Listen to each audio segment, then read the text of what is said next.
নমস্কার বন্ধুরা, আজকে আমরা বানাবো হাতম্বল। তো সবার প্রথমে সাদা তেলটাকে কড়াইতে ঢেলে নিতে হবে, তারপরে ওটাকে ভালোভাবে ভেজে নিতে হবে। তারপর ওটাকে একটা কন্টেনারের মধ্যে ঢেলে দিতে হবে। তারপর ওটার ভেতরে আমাদের জল দিয়ে দিতে হবে। নারকেলটা কুড়িয়ে নেব। তারপরে তিলটা আছে সেটা গ্রাইন্ডারের মধ্যে দিয়ে দেবো, আর নারকেলটাও দিয়ে দেবো।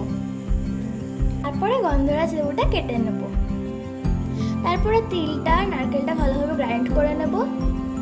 দেখো, গ্রাইন্ড করার পরে একটা স্মুদি ভাব এসেছে।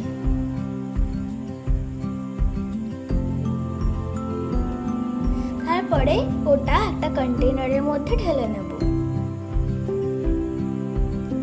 ওটার মধ্যে দিতে হবে পরিমাণ মতো লবণ, পরিমাণ মতো চিনি,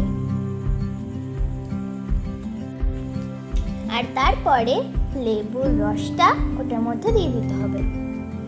তারপরে পরিমাণ মতো জল দেব,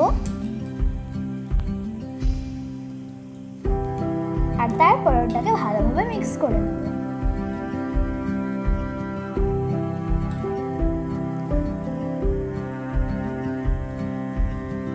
দেখো, ওটা কিন্তু ভালোভাবে মিক্স হয়ে গেছে, আর আমাদের হাতম্বল রেডি হয়ে গেছে।